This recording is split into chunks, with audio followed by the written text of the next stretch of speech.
Been out here in the Nevada desert for so long that I sometimes forget what day it is.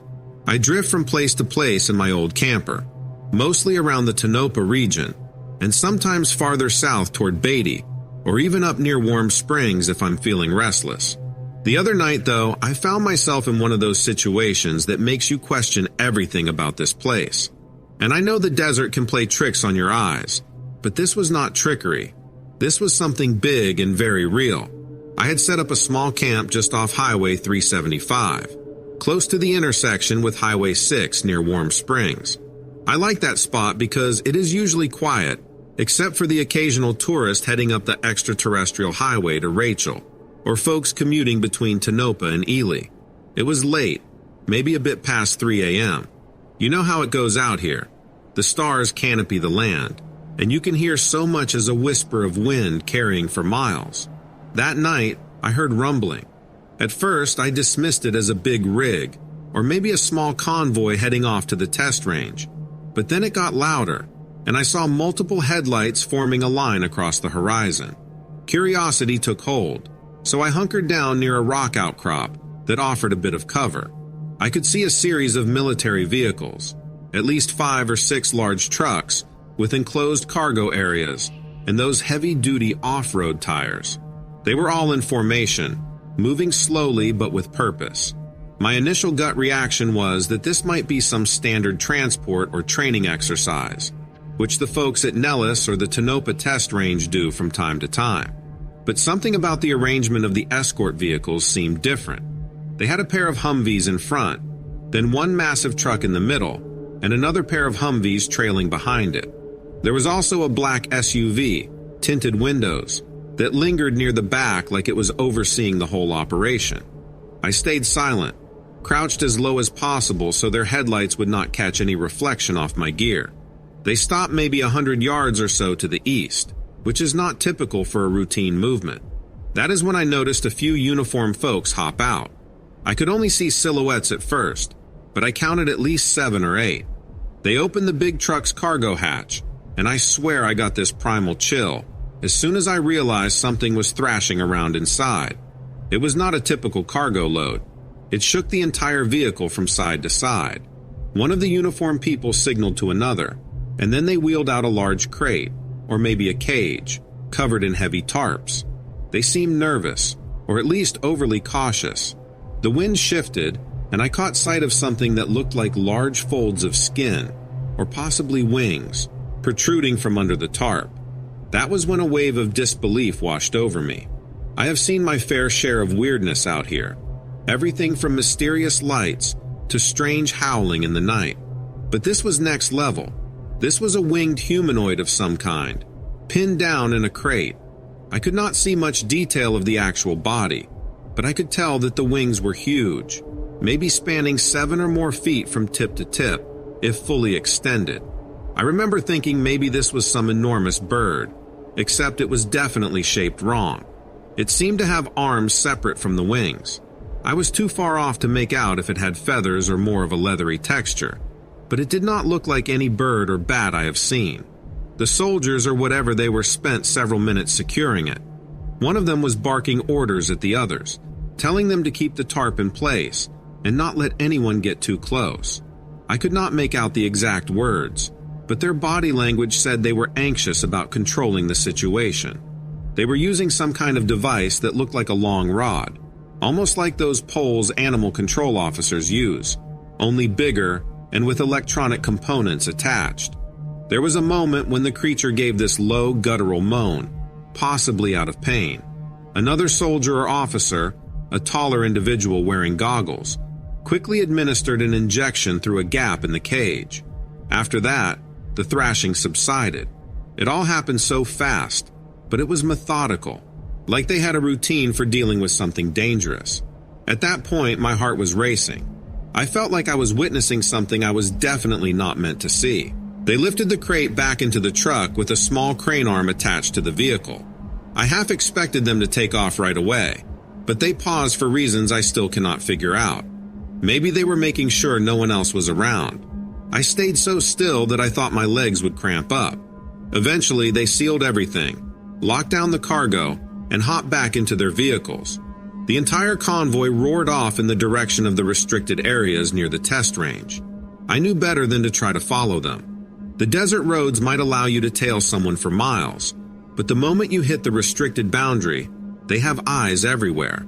Now, it took me a while to calm my nerves. I ended up pacing around my campsite, going over the scene in my mind a dozen times. I wanted to say something to someone right away, but who the heck do you tell about that kind of thing? You cannot exactly dial 911 and say you saw a winged humanoid in a government crate.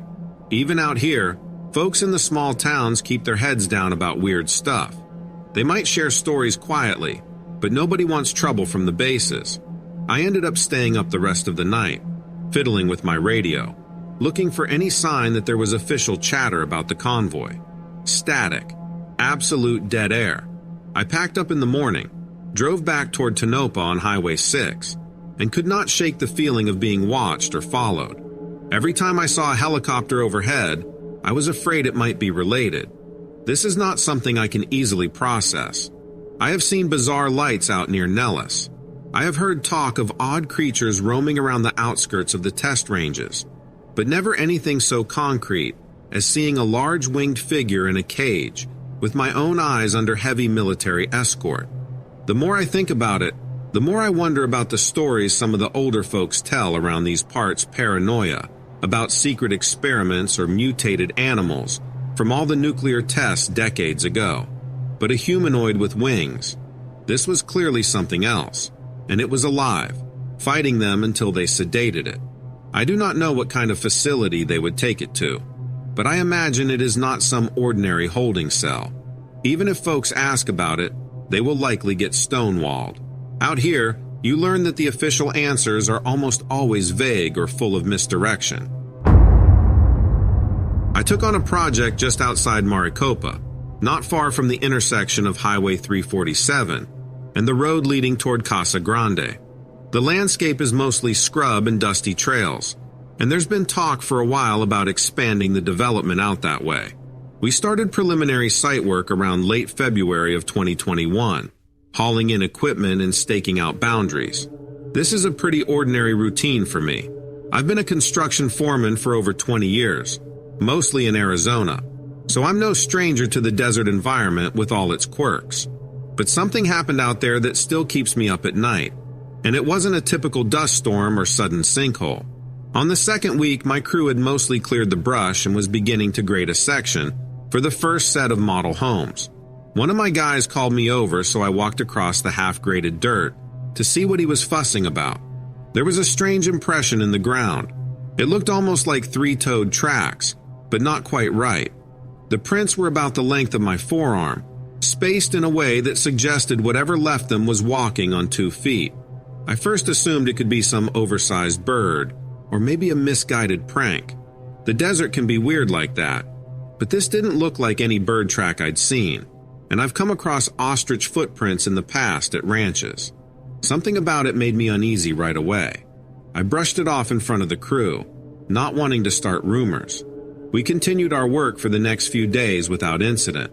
There's a small trailer we've been using as a makeshift office out there, and one night I stayed late to finish some paperwork. I remember the exact time because I glanced at my phone and saw it was well after 11 p.m. I heard what I can only describe as a rapid series of thumps against the lower wall of the trailer. It sounded like something raked against the siding. Then a few more thumps followed, like it was moving around quietly, testing the perimeter. I decided to go outside and check, but by the time I made my way to the door, it was silent. The moon was bright, and I scanned around with a flashlight. I didn't see anything, but I couldn't shake the feeling someone or something was out there. The next day, I pulled one of my workers aside who had once been in the military.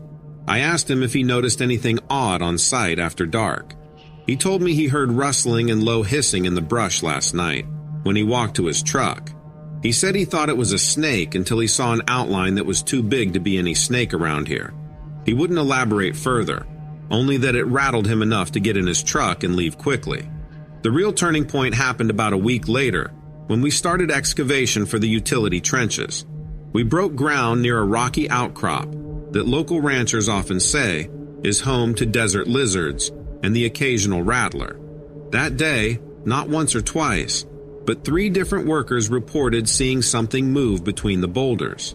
They described it as a tall figure with scaly skin and a narrow head, almost shimmering like it blended in with the rocks.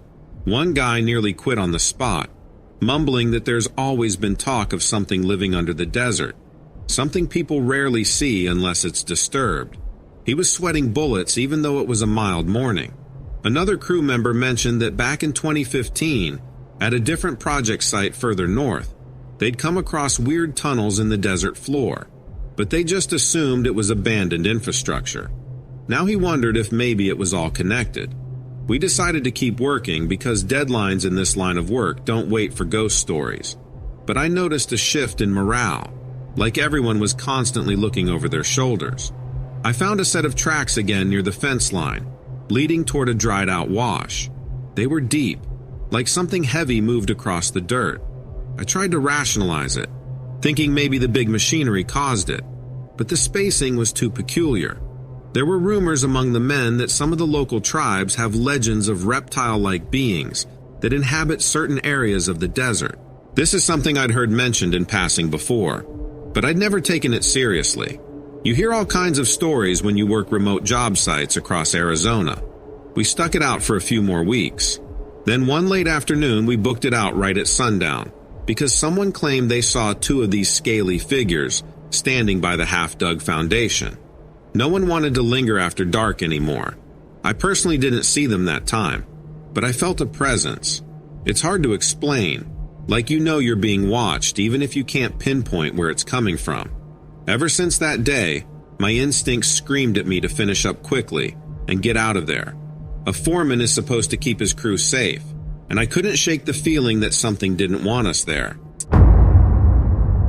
I never figured I'd be sending this out, but it's been gnawing at me for days, and I have to get it off my chest, or I'm never going to finish my lab work.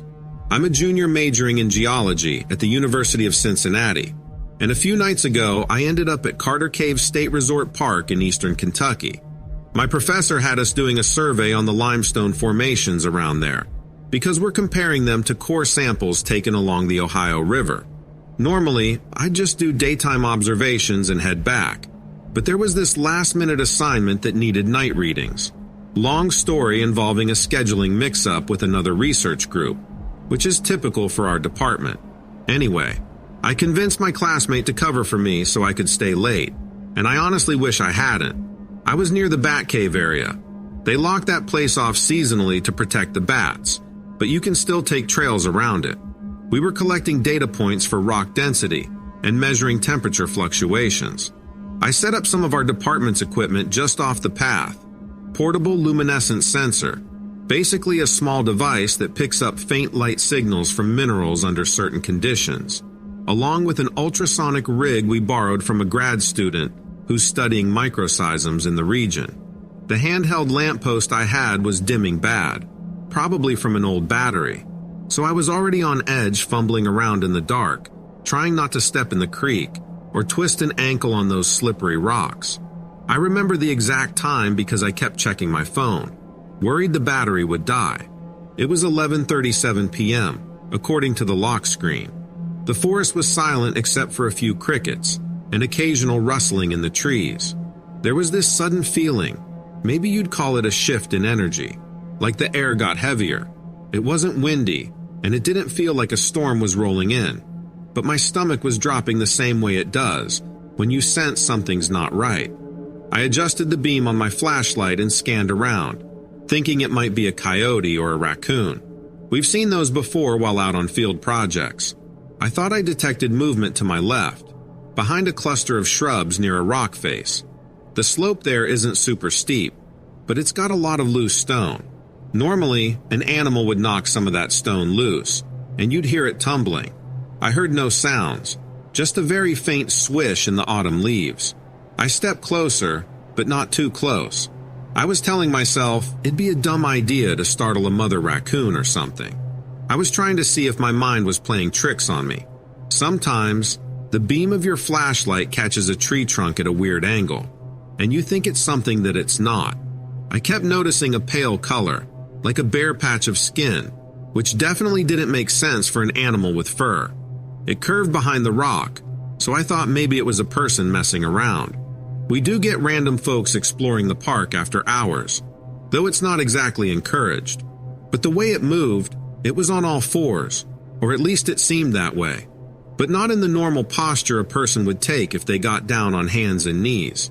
It was more contorted, with limbs at angles that made me think of some insect, if that makes any sense. I froze, just staring at where it disappeared around the rock. My first rational thought was that somebody was injured, maybe wearing minimal clothing, crawling around in some delirious state. But that scenario had so many holes in it.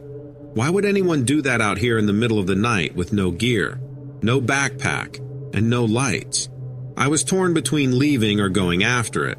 I yelled out a question, basically asking if they needed help, but I don't think I was loud enough. My voice sounded puny in the silence. No answer.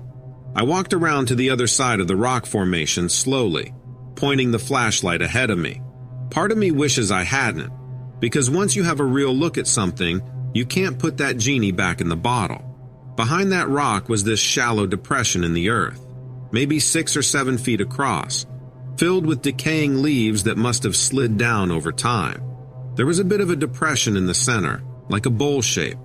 I saw something rising up out of that depression, and my brain still struggles to interpret how it looked. The shape was tall and spindly, but also hunched over. The skin color was that same pale tone I'd glimpsed earlier. Even though my flashlight was half dying, it was enough to see that it had somewhat elongated arms. The legs looked weirdly bent, like a deer standing on broken hind legs. But it definitely wasn't any kind of deer. I just stood there with my mouth open, and my chest felt like it instantly constricted. My mind was so jumbled, I started thinking about random stuff like, remember that lecture about Pleistocene megafauna the professor gave earlier in the semester, and how we once had giant creatures in North America? But I shook that off because what the heck does that have to do with this? Then I realized it seemed to turn its head toward me, but I couldn't make out eyes in the usual sense. I guess it had them, but they didn't reflect like an animal's does under the beam. I took a step back, and my foot slipped on a wet patch of grass. I tumbled sideways and made a bunch of noise, clattering the device I was holding. Then there was total stillness. I was sure I was about to get rushed by whatever this thing was. My heart was hammering so loud I almost couldn't hear anything else. A second or two later, there was this quick scuttling noise, and I caught just a glimpse of a pale limb going around the far edge of the depression, like it was climbing the rock face. What struck me was how it moved. It leaned forward nearly horizontal and used its hands, not exactly like a person rock climbing, but more like a spider. Then it was gone. I realized how exposed I felt. The big question in my head was, do I try to chase it, or do I get back to the car? Adrenaline was screaming at me to run, but I also had this bizarre sense of curiosity, given I'm a geology major and used to investigating natural phenomena. This was way out of that realm. Eventually, self-preservation kicked in, and I decided to pack up my gear in record time. I didn't even bother powering down the ultrasonic rig properly, which might have been a mistake. Words can't describe how my professor's going to react if the data is corrupted. But in that moment, I did not care. On the hike back, I kept hearing snapping twigs behind me, but every time I swung the flashlight around, I'd see nothing. It's not that it was even that dark out. There was some moonlight, but it's the pure tension of scanning every tree trunk, every outcropping, expecting that shape to be rallying itself for a lunge. It never did. By the time I reached the main trail near the welcome sign, the sense of heaviness had lifted. It was like crossing some invisible boundary of safety. I jumped in my car and drove onto Kentucky Route 366, and my headlights kept playing tricks on me, making me think I saw something hunched on the side of the road. I was so spooked, I almost missed my turn onto the big highway to get me back toward Moorhead. I had the radio on to some random local station, but I was hardly listening, just scanning the shoulder of the road. Everything felt surreal. It wasn't until I got back to camp that I realized I was still trembling. My roommate was asleep, so I just locked myself in the bathroom and splashed cold water on my face, trying to get my nerves under control. The next day in the geology lab, I tried dropping a hint to another student, just mentioning that I saw something weird out there. They laughed it off like maybe it was a big buck or a lost coyote. I know what normal animals look like, especially in that region. One time we saw a group of feral dogs near Red River Gorge, but that was totally different. This thing, or whatever you want to call it, was pale and unnatural in how it moved. I don't know if it was sick or mutated, or if there's some local folklore about pale cave dwellers. I recall reading something about that from an old local story, but I've never encountered anything that matches this. Now I keep replaying the image of it scuttling. The closest comparison I can think of is that if you've ever seen footage of an insect crawling up a wall in slow motion, just scaled up, but also not exactly. Hard to explain.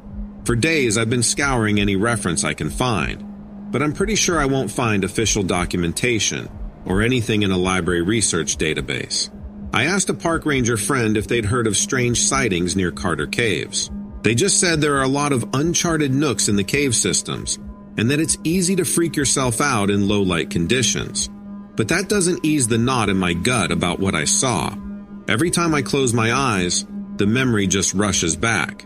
I'm starting to regret going overboard on the nighttime portion of that assignment. My professor hasn't even looked at my partial data yet, but I'm not sure I'm going to volunteer for any more late-night field sessions anytime soon. It's messed up my sleep, too. I'm lying in bed, feeling like at any moment I'm going to see a silhouette at the edge of the room. I've been managing a small campground near the western edge of the Mark Twain National Forest, a spot just off Highway 160 east of Branson, Missouri. My family's been here going on 2 generations now, so I'm pretty familiar with the area's usual rhythms. Turkeys crossing the road at sunrise, those whippoorwills you hear off in the distance at dusk, and even the occasional black bear. Lately, though, something's been off in a way I can't quite explain. It started about a month ago, maybe the second week of August, when one of the campers reported hearing a strange series of howls in the middle of the night. Normally, I'd brush it off as coyotes, or maybe a lost hunting dog. The Ozarks have plenty of both. But the guy who told me about it, he said it sounded too steady and too controlled for a coyote. I think his exact words were that it had a deliberate rhythm. I told him I'd keep my ears open, but honestly, I figured he might have just been spooked by the lonely echo of the forest. A week later, I found one of our rental kayaks dragged far from the water's edge, pulled across the gravel like someone had tried to move it without picking it up properly. It had deep gouges near the bow. I couldn't tell if it was from a rock or from some sort of claw, or if a black bear had just gotten curious. Still, it's not like we haven't had bears wander through. But something seemed strange about the angle, and the fact that none of the other kayaks around it were touched. Then, around that same time, I got an odd call from a hiker who'd been on a trail near the current river, not far from the Blue Spring area. She said she caught sight of a tall figure slipping behind some trees. At first, she assumed it was just a park ranger because of how upright it was. But when she got closer to that part of the trail, she saw tracks that looked canine, only they were larger and spaced much farther apart than what you'd expect. She didn't report it to local law enforcement or anything, but I made a mental note. On a personal level, something that really unnerved me happened right after Labor Day weekend. There was a small group of folks on site who'd come in late one evening, set up their tent, and planned to go float fishing the next morning. Sometime before sunrise, they apparently abandoned their camp. I asked around, and one of the other campers told me he heard them talking in hushed voices about a silhouette circling their campsite. They just packed up in the dark and left. By the time I walked over there, the only thing left behind was a half-finished bag of dried fruit and a few footprints torn up in the soft ground. It was eerily quiet, like the birds and bugs had all decided to stay silent. That's the moment something deep in my gut told me we might be dealing with something far beyond normal wildlife. A couple nights after that, I was coming back from the lodge area around 2 a.m. I'd been restocking the vending machines, of all things, and heard movement just beyond the main trail. This was well off to the side, where there's a thick line of oak and pine. I had my flashlight on a fairly wide beam, scanning the area, and I saw a shape slip behind a tree. Definitely not a person. I couldn't bring myself to get any closer. The way it moved was unsettling, like it was crouching. But then I caught a glimpse of something that looked too tall to be crouching naturally. I stood there for a while, trying to gather the nerve to move, all the while hearing a slow crunch in the leaves, almost like it was deliberately letting me hear that it was there. I ended up backing away and making my way to my cabin without trying to investigate further.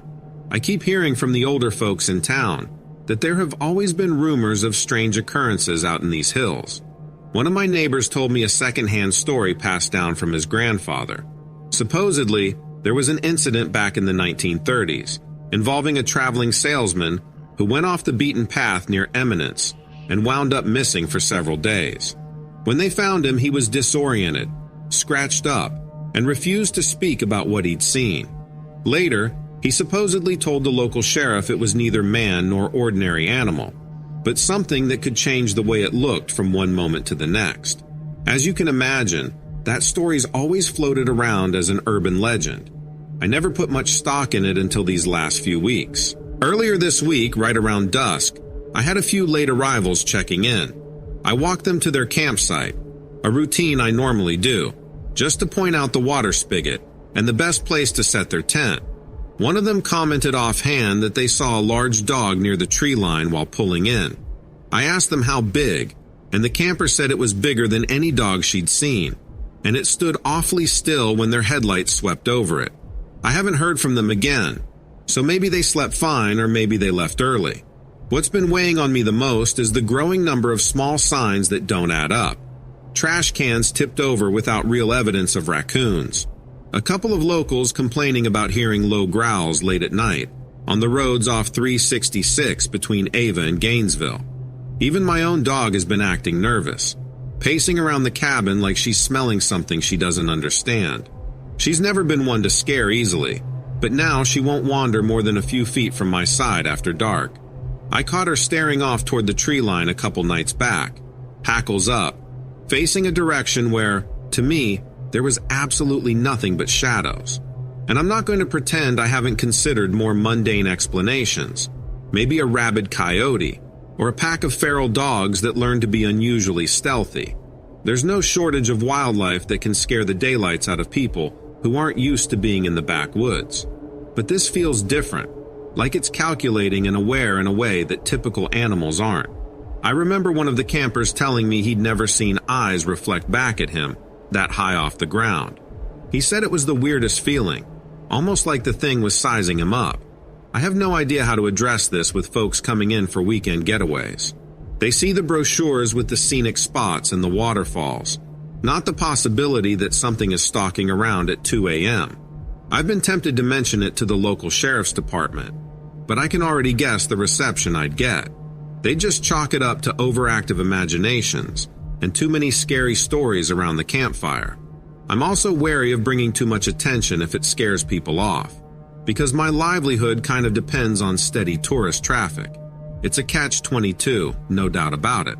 I'm reaching out because I know your channel often looks into these offbeat accounts, and I guess I'm looking for any sort of validation or direction. Honestly, the last couple weeks have rattled me more than I'd like to admit.